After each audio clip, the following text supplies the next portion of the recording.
Hello, everyone. Welcome back to the second episode of NU Takes. My name is Michael Barthelemy.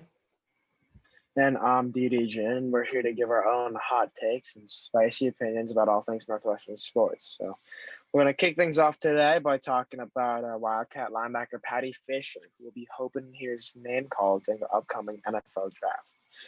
So, Michael, if Fisher is drafted, when do you see him going, and what are some teams that he could end up with? Well, most mocks have him going around like sixth, seventh round. That's typically where he's seen to go, and that's kind of just because, sure, he's one of the shortest tacklers, one of the best they come in terms of tackling, but his game and coverage isn't above average to say, and they say that his athleticism won't catch up with the NFL. The NFL just might be too athletic for a guy like Paddy Fisher, who's kind of just a workaholic, worked his way to success at Northwestern. But I think he could be a productive guy as someone who come in to like stop the run, be a good defender in the middle as an inside linebacker. And a team I like is the Packers. Yeah, yes, that's my own team. But Northwestern and the Packers has kind of been a pipeline over the past couple of years. I think they can continue that with Paddy Fisher. He compares in my mind to a former Packer, Blake Martinez, with the way that he is able to tackle, but everything else is still kind of a question mark. Blake Martinez has done pretty well for himself in the NFL.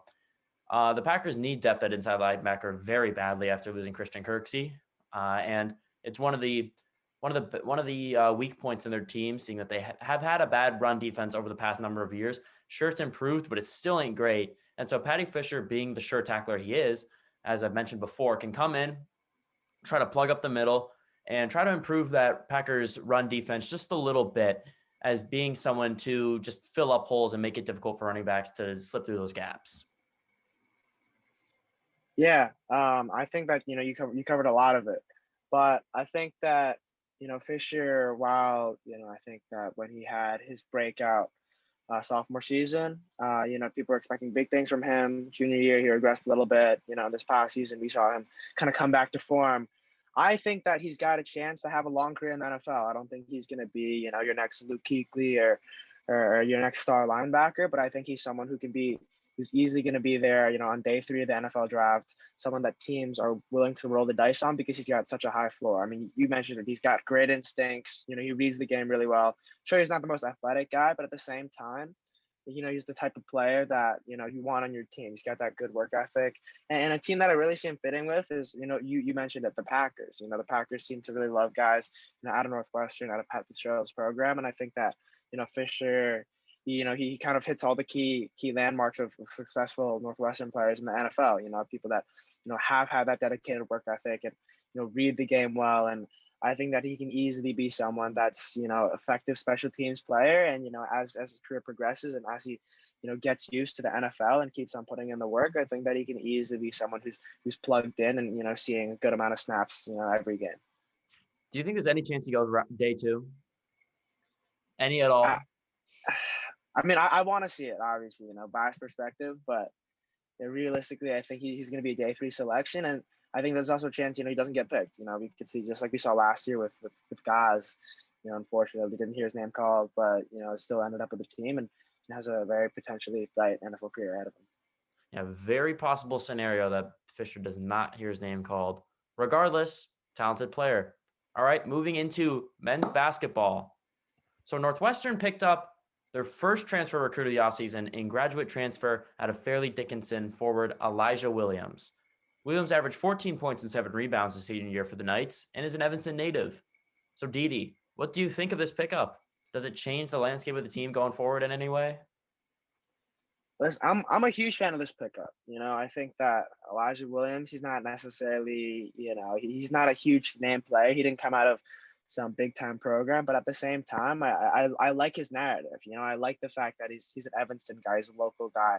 I like the fact that he's got solid experience. I know that Northwestern hasn't had the best experience with grad transfers. Ryan Taylor was effective in a mid-major when he came in. Had not the best Northwestern career, and I think that Elyjah Williams is someone who could be a very, very key role player in the team next season. It's no secret that I think that next year this team, could have a lot of success. I think that it's it's going to be a trying year for Collins, but I think that he has the talent as a coach, to be able to send Northwestern, maybe not the tournament, but somewhere close. And I think that Elyjah Williams, someone who can play well on defense, who can shoot the ball well. He shot over 40% from three this past season. Who seems like he can attack the basket. I think he could be a really impact guy, for the Cats next year. I think that, he's, even though he's not, again, the biggest name, he could really make an impact. Yeah, I mean, I agree with you fully that I do like this pickup. I mean, getting anyone at this point would be a plus in my mind as long as they aren't some scrub. Elyjah Williams, clearly not a scrub. Fairleigh-Dickinson, sure, it may not be the most prestigious program, as you mentioned, but he still put up numbers, and numbers are numbers at the end of the day. You got to respect them in some regard. It will be interested to see three things. First, will his three-point shooting be similar to last year where he shot 42% or the year before where he shot 27%? Those are the only 2 years where he averaged only over 1 3-pointer a game. So it will be interesting to see if he can come off the bench and provide a little bit of spacing. Second, will he be more aggressive at Northwestern? Because a problem I've had with Northwestern hoops is that they aren't aggressive enough, and they don't go to the line as often as they should and should be trying to. And Elyjah Williams kind of fits that bill, only averaged 2.5 free throw attempts per game last year. That isn't fantastic. And so I'm interested to see if he's going to act to try to be a little more aggressive off the bench. And then third, especially with the departure of Anthony Gaines, there needs to be a bench leader for this Northwestern squad. And Elyjah Williams, seeing that he's played for so long, seen so many games, been through so much, will he be the guy who can step into this team and play that role of being the bench leader, have some grit, play aggressive, and just do all the little things for this team? Because yes, he put up pretty good numbers at Fairleigh-Dickinson. That probably won't translate 1-for-1 in the Big Ten. So there's a good opportunity. There's a good chance that he does not put up incredible numbers. So will he be able to do all the little things for Northwestern that they need to push themselves both defensively and offensively into being one of those better teams? And John Rothstein, what is it, his top 40 teams that he put Northwestern in? Yeah. Somewhere around there.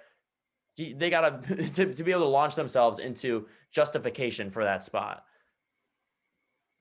Yeah, and I'm going to be honest, I think that, obviously it's too early to tell, but I think this is, that Collins has to receive some kind of props. He's had these 3 really, really down years, right? Again, he's not, really lived up to his coaching standards, but at the same time, he still has players that believe in the program. And I think that a couple of weeks ago, people were worried about a mass exodus of transfers. We've seen, just Miller Kopp and Anthony Gaines leave, and we see someone like Elyjah Williams, someone who seems to, have the talent to play, beyond the college level, to come to Northwestern, to come home, and want to be a part of that program. I think it speaks to, the fact that Collins still has players that invested, players that want to win, players that still believe in Northwestern. And I think that it's just for any Wildcat fan out there, it's just a welcome sight to see. Okay, I don't want to get too much into the Chris Collins talk because I know we did a lot of time last time. But Chris Collins, I mean, at the same time you lose 2 guys, you have to get a transfer. Like you have roster spots open, and there's 30% of players in the transfer portal, so he was bound to get someone. And Elyjah Williams, being from Evanston, he probably had Northwestern. I mean, the other teams he was looking at, I know Loyola was up there as probably his second option. He was clearly trying to want to come home, closer to home, and Northwestern is as close as you can get. And I mean, it is, for a guy who's playing at Fairleigh-Dickinson, which again is not the highest level of conference, to be able to say, yeah, I played Big Ten basketball for a year is kind of a flex. He's not going to make the league, but to be able to say, oh, I played Big Ten basketball, you're going to go anywhere you can for that. And again, Elyjah Williams is not some superstar, so I don't want to blow this out of proportion to be some crazy pickup, but I do think it is a solid pickup. I don't know if I'm willing to give Chris Collins that much credit, but I guess credit enough to him for getting a guy to try to replace Kopp and Gaines. All right, short episode coming in for us today, but from NU Takes, I am Michael Barthelemy. And I'm Didi Jin. And we'll see you all next week.